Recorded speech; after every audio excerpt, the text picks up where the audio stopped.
വളരെ വലിയ ചർച്ച നടക്കുന്നൊരു വിഷയമാണ് പൗരത്വ രേഖ, സിറ്റിസൺ രേഖ. എന്താണെന്ന് ശരിക്കും ഇതുവരെ മനസ്സിലായിട്ടില്ല. റേഷൻ കാർഡ് പൗരത്വ രേഖയാണോ? അല്ല. പാസ്പോർട്ട് പൗരത്വ രേഖയാണോ? അല്ല. ആധാർ കാർഡ് പൗരത്വ രേഖയാണോ? അല്ല. ഇലക്ഷൻ ഐ ഡി പൗരത്വ രേഖയാണോ? അല്ല. പിന്നെ എന്താണ് പൗരത്വ രേഖ? ഇവിടുത്തെ പൗരന്മാരല്ലാത്തവർക്ക് റേഷൻ കാർഡ് കൊടുക്കുമോ? ഇവിടുത്തെ പൗരന്മാരല്ലാത്തവർക്ക് ആധാർ കാർഡ് കൊടുക്കുമോ?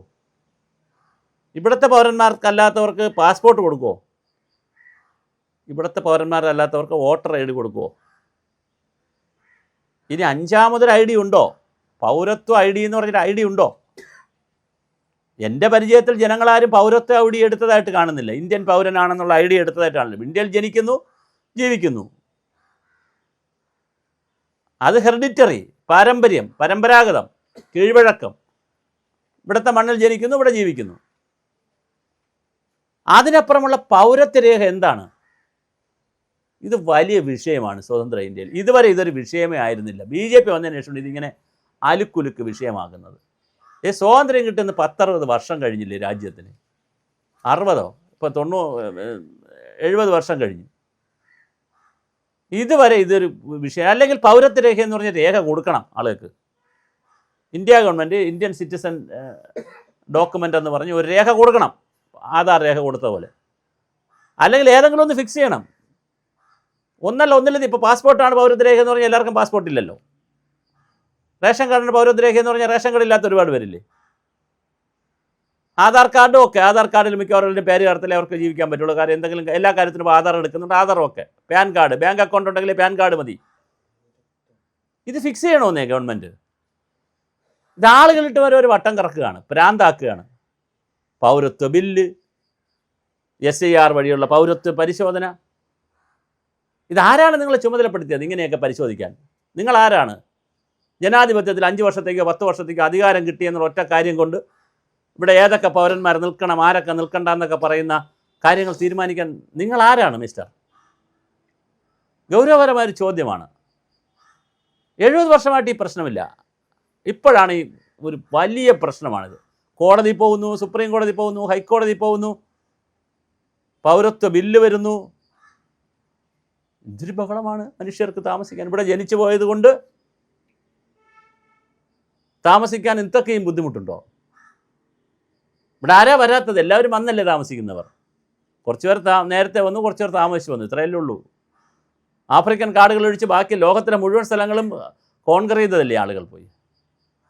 അമേരിക്കൻ ഐക്യനാടുകളിൽ റെഡ് ഇന്ത്യൻസിനെ അടിച്ചിറക്കിയിട്ട് അവിടെ പോയി കോൺകർ ചെയ്തതല്ലേ. യൂറോപ്യന്മാർ അവിടെ പോയി കോൺകർ ചെയ്തതല്ലേ, കീഴടക്കിയതല്ലേ.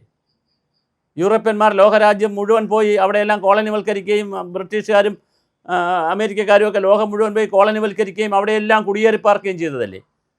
ആഫ്രിക്കൻ വനാന്തരങ്ങളിൽ കാട്ടിലുണ്ടായ ഒരു ചെറിയ വർഗ്ഗം എന്ന് പറയുന്ന ഹോമോസാപ്പിയൻസ് എന്ന് പറയുന്ന മനുഷ്യവർഗം ലോകത്തിൻ്റെ വിവിധ ഭാഗങ്ങളിലേക്ക് സഞ്ചരിച്ച് പോയല്ലേ ഇതെല്ലാം ഉണ്ടായത്. പിന്നെ അങ്ങനെ സഞ്ചരിച്ച് പോയപ്പോൾ അതാതിടത്തെ വനാന്തരങ്ങളിലും ആളുകൾ ഉണ്ടായിരുന്നിരിക്കാം. ഇന്ത്യൻ വനാന്തരങ്ങളിലും ചിലപ്പോൾ ആളുകൾ ഉണ്ടായിരുന്നിരിക്കാം, യൂറോപ്യൻ വനാന്തരങ്ങൾ ഉണ്ടായിരിക്കാം, അമേരിക്കൻ, ആസ്ട്രേലിയ, അന്റാർട്ടിക്കയുടെയൊക്കെ വനാന്തരങ്ങളിലൊക്കെ ആളുകൾ ഉണ്ടായിരുന്നിരിക്കാം. അതൊക്കെ ഇനി ശാസ്ത്രം കണ്ടുപിടിച്ച്. പക്ഷേ മെജോറിറ്റിയും വന്നത് ആഫ്രിക്കയിൽ നിന്നല്ലേ. അങ്ങനെ ആദ്യം വന്നവർ, പിന്നെ വന്നവർ എന്ന് പറഞ്ഞ് ഇങ്ങനെയല്ലേ ഉള്ളൂ. അപ്പോൾ ഇതേതെങ്കിലും ഒരു ഡോക്യുമെൻ്റ് ഫിക്സ് ചെയ്യണ്ടേ? അല്ലെങ്കിൽ കുറേ ഡോക്യുമെൻറ്റുകൾ ഫിക്സ് ചെയ്യണ്ടേ ഗവൺമെൻറ്? ഇത് ഗവൺമെൻറ് ഒരു ഡോക്യുമെൻ്റ് കയറി ഫിക്സ് ചെയ്യത്തുമില്ല. ആധാര രേഖ എന്ന് പറഞ്ഞാൽ, പൗരത്വ രേഖ എന്ന് പറഞ്ഞാൽ എന്താണ് പൗരത്വ രേഖ എന്ന് ചോദിച്ചാൽ പാസ്പോർട്ട് പൗരത്വ രേഖയാണോ? അവർ തർക്കം വരുന്നു. ആധാർ പൗരത്വ രേഖയായിട്ട് അംഗീകരിക്കാൻ പറ്റുമോ? അതിന് തർക്കം വരുന്നു. റേഷൻ കാർഡ് പൗരത്വ രേഖയാണോ? അതിന് തർക്കം വരുന്നു. കോടതി പോകുന്നു. വേണ്ട ബഹളമാണ് ഇവിടെ. ഇതൊക്കെ ഒന്ന് ഫിക്സ് ചെയ്യേണ്ടത്. സാധാരണ ജനങ്ങൾക്ക് രാവിലെ എഴുന്നേൽക്കുമ്പോൾ താൻ പൗരനാണോ, പൗരനല്ലയോ, പൗരനാകാൻ എന്ത് വേണം, ഇതൊക്കെ എന്തൊരു കഷ്ടമാണ് ഒരു രാജ്യത്ത്.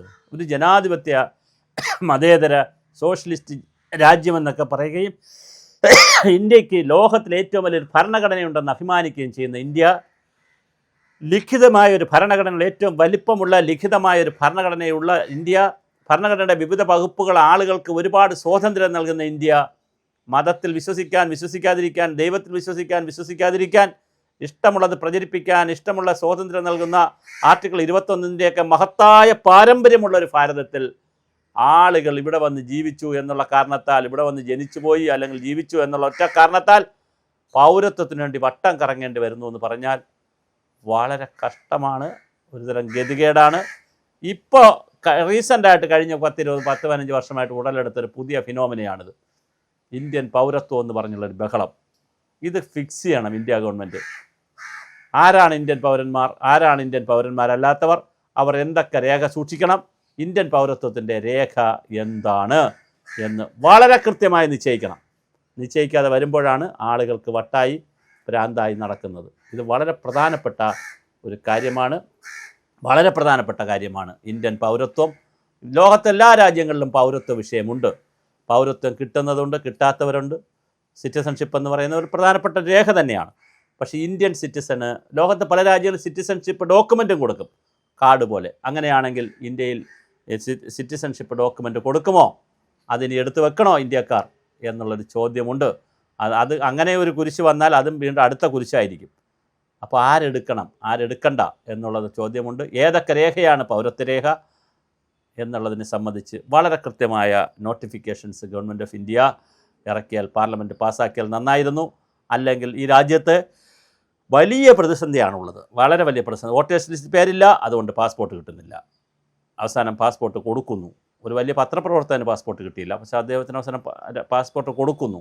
എന്തൊക്കെയാണ് ഇവിടെ നടക്കുന്നത്? അങ്ങനെ പൗരന്മാരെ, അവരെ അന്തസ്സിനെയും അവരുടെ ഡിഗ്നിറ്റിയെയും, ലീവ് വിത്ത് ഡിഗ്നിറ്റി എന്നുള്ളതാണ് ആർട്ടിക്കിൾ 21 നട്ഷൽ. ബാക്കി കുറേ കാര്യങ്ങൾ പറയുന്നുണ്ടെങ്കിലും ലീവ് വിത്ത് ഡിഗ്നിറ്റി, അന്തസ്സോടെ ജീവിക്കുക. ഒരു പൗരനായിരുന്നു ആൾ ജാതിയോ മതമോ വർഗമോ വർണ്ണമോ പാണ്ഡിത്യമോ പിന്നെ സമ്പന്നതയോ പിന്നെന്താണ് കളറോ ക്രൈസോ റേസോ ഒന്നും നോക്കാതെ ഒരു മനുഷ്യനാണെങ്കിൽ അവർക്കിവിടെ അന്തസ്സായി ജീവിക്കാനുള്ള ഒരു അവകാശമുണ്ടെന്നും ആ അവകാശം ഉറപ്പുവരുത്തേണ്ടത് സർക്കാരുകളാണെന്നും ഭരണകൂടത്തിൽ എഴുതി വച്ചിട്ട് ലീവ് വിത്ത് ഡിഗ്നിറ്റി എന്ന് എഴുതി വച്ചിട്ട് ആളുകളെ ഇങ്ങനെ തരംതിരിക്കുന്നതും ആളുകളെ ഇങ്ങനെ വട്ടം കറക്കുന്നതും ഒരു കാരണവശാലും അനുവദിക്കാൻ കഴിയുന്നതല്ല. ഈ പൗരത്വ വട്ടം കറക്കൽ അവസാനിപ്പിക്കേണ്ട കാലം അതിക്രമിച്ചിരിക്കുകയാണ്.